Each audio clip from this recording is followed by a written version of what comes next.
How's it going, everyone? So I'm going to go out for a little bike rip on the Brute Force 750. But first things first, I gotta get a sweater on because it is freezing out, and that's just walking outside. So I can't imagine what it would be like going 60 plus kilometers per hour. Not like I go like that all the time. Gotta put some pants on. I got shorts on right now. And I don't think I'm going to be liking the feeling of cold air. So I'll put those on, get outside, and we'll get going. Alright guys, so I'm outside now. I put on a jacket because it's still really cold. But I have this Ram phone mount. I got it with an intercom system that I had for my motorcycle. So I'm trying to figure out where I want to put it. Like I'm thinking like maybe somewhere's there or like right there. But I also have all the wires there to fight with. So, I don't know. If you're wondering, it's an 11 millimeter socket there, which I'm going to need a bigger socket because it's a long bolt and I have a shallow socket. Crap. And there goes my socket. So, kind of go that, get it all taken off. This mount actually survived my motorcycle crash when I crashed my bike, fun fact. It hasn't broke, which I thought that would have been like something that would have broke, right? Crashed the way that I did. Holy jumpins'. People are crazy, man. Yeah, see, unless loosen that off and turn it. Do it that way. Could do it that way. That's how I'm gonna do it. I'll come down here. Go like that. Oh yeah. Once again, the thing is that I have a shallow socket. Okay, this is really excessive. This is a 1/2 inch ratchet, 1/2 inch drive with 11 millimeter, but it's long and it'll do the trick where I want it. I might do it. Then I'm gonna take it, put it right there. How's it going, everyone? Is out on the old Brute Force right now. Well, I guess really it's not old. Out on the 2022 Brute Force 750.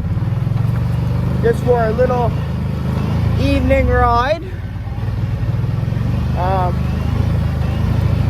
I've had this bike, well, my wife and I have had this bike for a while now.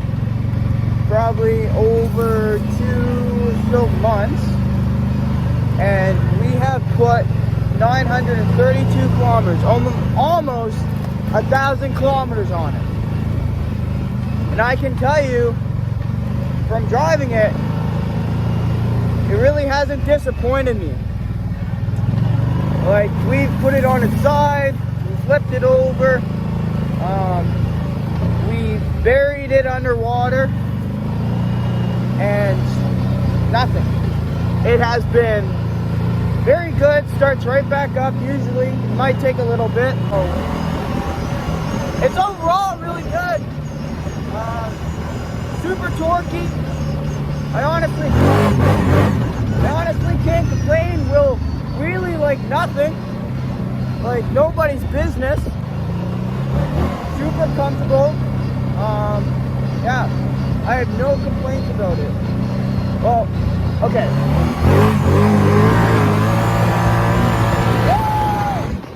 I guess the only complaint that I do have is that it's super high and it's very tippy. Right? That's the only issue that I have with it, but I mean that's just me, right? I mean, if you put some like wheel spacers on it, I'm sure it'll be fine. But I don't know. I ride with my wife in the back, so sometimes going around corners, especially if you're going fast, it does kind of get sketchy, and that's when it gets scary. When you start going around a corner and you start feeling your front wheels kind of go like this, yeah, that's the scary part. But just going over a little bit here. So let's open her up.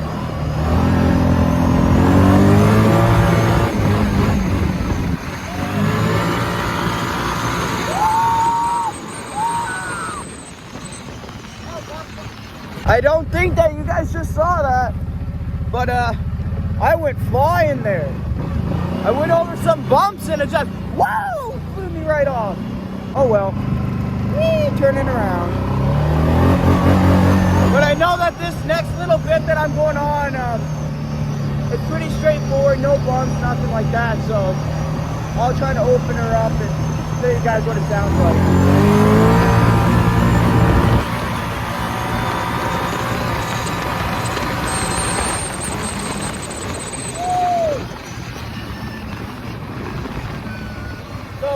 Hit like 100 right there. Woo! Get a little bit of a wheelie in there. Man, when you give it gas, it gives slow. Yes, sir. Here, I'll give you guys a little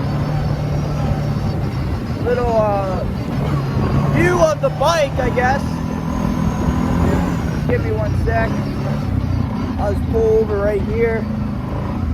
Give you a little shot of it. Gotta take the bone off the mount.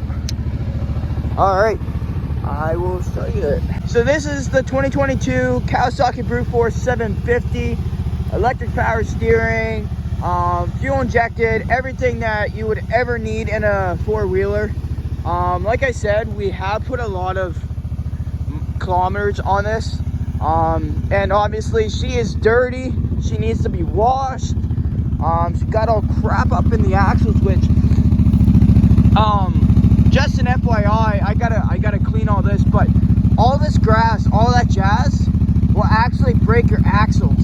So make sure whenever you are done, like going out for a rip or you're going out just for a trip or anything like that, make sure that your axles are clean, because you don't want to be breaking any axles. The other thing about this bike that I would suggest you doing is the rad relocate. I have not done it because I cannot afford it right now, but if you look down in there, you can see my radiator, and these are actually very prone to overheating.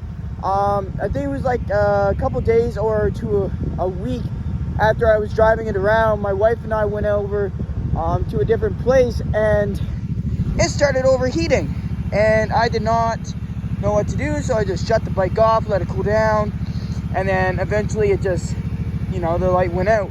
But yeah, I would suggest to get a rad relocate, get more air to the radiator so it cools the system. The other thing too is I have, believe, a 2500, yeah, a 2500 KFI winch on there, which thankfully I have not had to use that yet. There was a couple times when we first got the bike that I wish we had the winch, but we've been kind of smarter now, especially me. I haven't been going through very many holes because I know that I'm going to get stuck. So I just kind of backed off of the big holes and just kept on the little ones. This is kind of what your rear tire is going to look like after, say, 900 kilometers put on the bike. People were making fun of it, saying, oh, why do you have slicks on there? And I'm like, well, I don't mean to have slicks. I just can't afford any other tires right now. I do want to get like some Wild Things or some Mud Light 2s, anything like that I would love to have, but for the time being, because of finances and obviously that you got to pay bills, I'm not going to be able to get those tires. And just going to peep out your local Zender sticker. Go follow them on YouTube, on TikTok, I believe also on Instagram too. They're great guys, great account, great spirits, everything. If you like stunt riding, if you like off-road stuff, go check them out. You'll not be disappointed. The other thing too that I want to talk about is my lights. This is the low beam, and the lights are just right there. And this is the high beam. And honestly, I don't know what Kawasaki was thinking, but they should have taken the KRX or say the T-Rex and used the dual lights on this bike. That would have made it so much better. The lighting would have been more brighter, and obviously it would expand the span of the bike view much more. So I will be doing an update on those. I am planning on putting LEDs and a light bar on it, because when you're driving at night, you cannot see a bloody thing. So that's another thing. I also do want to get a snorkel kit, but because this is a brand new off the showroom floor bike, I cannot get it because I'll avoid the warranty. And I'm already paying like, I think over $2,000 for 5 years of warranty. So I don't want to just be paying that off and not being able to use it, right? So that's my bike, my wife's bike. I always make jokes because she actually signed it off because my credit score was crap. But yeah, 4-wheel drive works amazing, everything. Back seat, guys, I can't complain. Obviously this isn't like your mud running bike, but it is a 4-wheeler. So there you guys go. There's my overview of the bike. There's a nice little picture of it. You guys like it. So yeah, I'm not going to say like and subscribe because I know if you want to watch these videos, you're going to do that anyway. So I guess I'll see you guys in the next video. Peace.